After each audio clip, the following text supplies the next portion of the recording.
उपसंघ समपृष्ठ रज्जु प्राणी के 6 वर्गों में विभाजित किया गया है।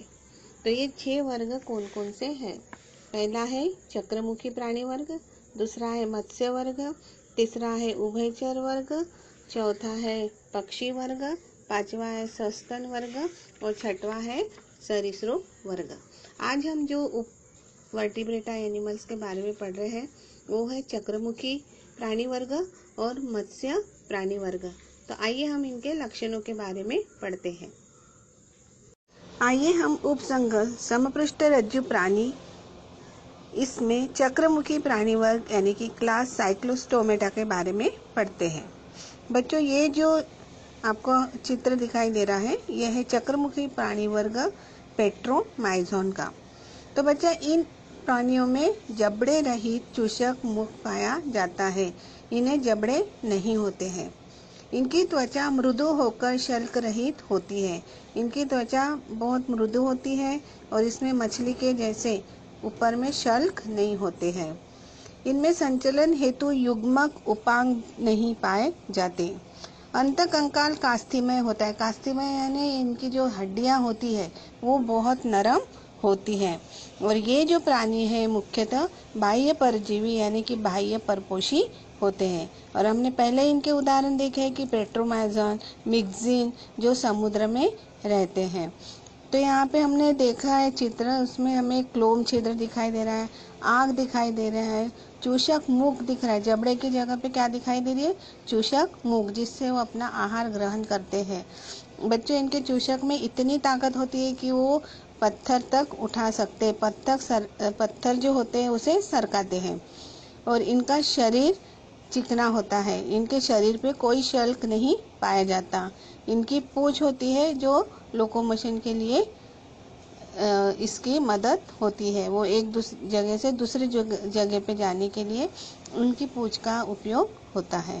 तो इस तरह हमने चक्रमुखी प्राणी वर्ग के बारे में अध्ययन किया।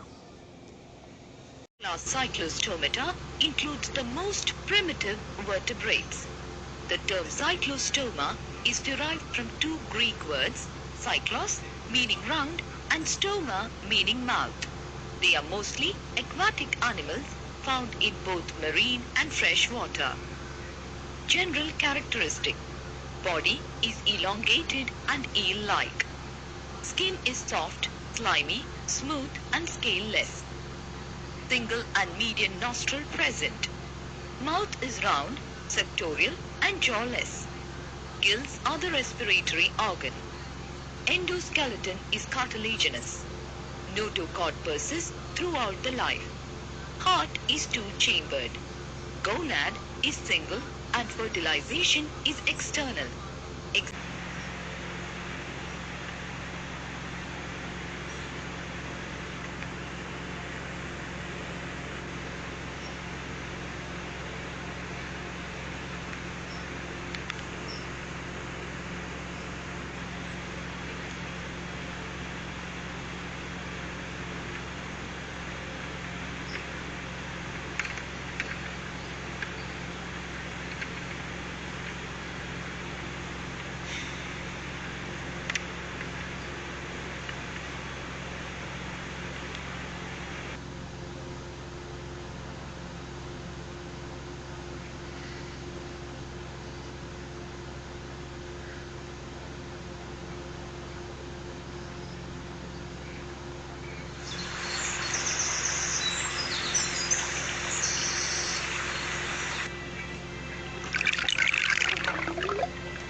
आइए हम उपसंग समपृष्ठ रज्जु प्राणी का दूसरा वर्ग यानी कि मत्स्य प्राणी वर्ग के बारे में पढ़ते हैं, जिसे क्लास स्पीसीज भी कहते हैं। बच्चों, आपने फिश को देखा है, बहुत सारे फिश को देखा है, बहुत सारे फिश के प्रकार को देखा है। यहाँ पे जो फिश दिखाई दे रही है वो है रोहू, यानी कि रोहू, जिसे स्कॉलियोडॉन भी कहते हैं। तो आइए हम इसके बारे में पढ़ते हैं।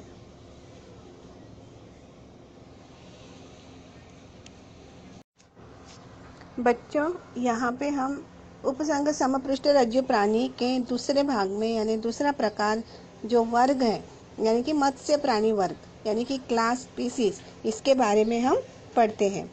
तो बच्चों, ये आप चित्र देख रहे हैं, इसके बारे में ये है कि ये प्राणी शीत रक्त वाले होते हैं। इनका जो ब्लड होता है वो कोल्ड होता है और ये समुद्रवासी भी होते हैं और ये समुद्र में भी रहते हैं और उसी के साथ ये मीठे पानी तालाबों में भी हमें ये विष दिखाई देती है, इसलिए इन्हें जलचर प्राणी कहते हैं। पानी का प्रतिरोध कम से कम होने के लिए इनका शरीर दोनों ओर से नौकाकार होता है। इनका जो शरीर होता है वो बोट के जैसा होता है ताकि ये पानी में अच्छे से तैर सके। इन्हें तैरने के लिए युगल युग्मित अथवा अयुगल अयुग्मित पंख होते हैं। पुच्छ पंख का उपयोग तैरते समय दिशा बदलने के लिए होता है। तो इनके जो वक्ष पंख है, कटी पंख है, पश्च पंख है, अग्र पंख है, तो इन पंखों का उपयोग इन्हें तैरने में सहायता करता है। और ये जो पुच्छ पंख है यानी कि टेल, तो ये जो टेल है इन्हें दिशा बदलने के लिए काम में आते हैं। जब ये पानी में तैरते हैं तो जब इन्हें दिशा बदलना होता है उस वक्त ये पुच्छ पंख का उपयोग करके वो अपनी दिशा बदलते हैं। गर्ल्स, इनका जो बाह्य कंकाल होता है वो शल्क पत्रों के स्वरूप में होता है। तो अंत कंकाल कास्थिमय अथवा अस्थिमय होता है। तो इनके शरीर में ऐसे स्ट्रॉन्ग ऐसी बोन्स नहीं होते हैं, इनमें हड्डियां नहीं होती, लेकिन हड्डियों के जगह पे इनके कांटे होते हैं।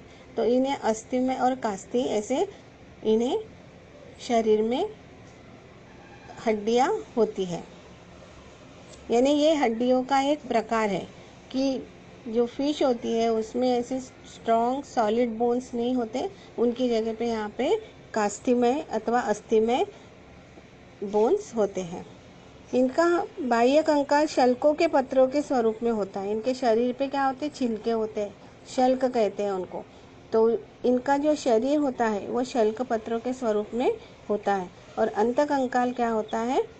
अस्थि में होता है, यानी कि कांटे उसमें पाए जाते हैं। इसके बाद ये लोग अपना जो श्वसन है ये गलफड़ों के द्वारा पानी में करते हैं। दोनों साइड में गलफड़े होते हैं और ये पानी में उन गलफड़ों के सहायता से श्वसन करते हैं। और इनके अगर हम उदाहरण देखते हैं तो वो है रोहू, स्कॉलियोडॉन, पॉपलेट, समुद्री घोड़ा, shark, electric ray, stingray.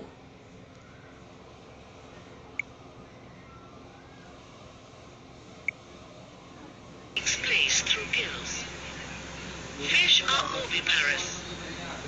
That is, they lay eggs and show external fertilization. Class Pisces is further divided into subclasses: Chondrichthyes and Osteichthyes. Subclass Chondrichthyes include fish with a skeleton of cartilage. The mouth is in ventral position on the head and the gill openings are separate gill slits. A good example of the same is a shark. Subclass Osteichthyes include bony fishes. The mouth is in a terminal position on the head and the gills are covered by a bony flap called operculum. The fins are membranous structures with bony rays. आइए हम revision की ओर चलते हैं। बच्चों, आज हमने जिन topics को पढ़ा उसमें पहला था उपसंग शीर्ष समपृष्ठ रज्जु प्राणी यानी कि सेफलोकॉर्डेटा। हमने इसका उदाहरण सेफलोकॉर्डेटा उपसंग के प्राणी एम्फिओक्सस के बारे में पढ़ा। उनकी जो शरीर रचना है, उनके जो अवयव है, उनके बारे में हमने पढ़ा। उसके बाद हमने उपसंग शीर्ष पृष्ठ रज्जु प्राणी वर्टिब्रेटा ये जो है इनके हमने कैरेक्टरिस्टिक्स पढ़े। उसके बाद हमने उपसंग समपृष्ठ रज्जु प्राणी ये 6 वर्गों में विभाजित होकर वे 6 निम्न प्रकार के होते हैं, लेकिन इसमें से हमने आज 2 प्रकार पढ़े हैं। पहला है चक्रमुखी प्राणी वर्ग यानी क्लास साइक्लोस्टोमेटा, और दूसरा है मत्स्य प्राणी वर्ग यानी कि पीसीज। तो हमने साइक्लोस्टोमेटा के में पेट्रोमाइजन जो प्राणी है उसके शरीर रचना के बारे में हमने पढ़ा। उसी तरह मत्स्य वर्ग में हमने स्कॉलियोडॉन यानी कि रोहू मच्छी, इसके बारे में हमने जानकारी ली। हमने इनके अवयव को देखा और एक एक अवयव का क्या उपयोग है, क्या इम्पोर्टेंस है, ये हमने पढ़ा। तो बच्चों आज का होमवर्क है कि आपको ये सारी आकृतियाँ हैं, सारे संघ की सारी प्राणी वर्ग की आकृति निकालना है, जैसे कि मत्स्य वर्ग हो गया, चक्रमुखी प्राणी वर्ग हो गया, उसी तरह एम्फियोसस हो गया। इनकी आकृति निकालकर उन्हें लेबल करना है। यही आज का होमवर्क है। घर में रहिए, सुरक्षित रहिए। Thank you so much.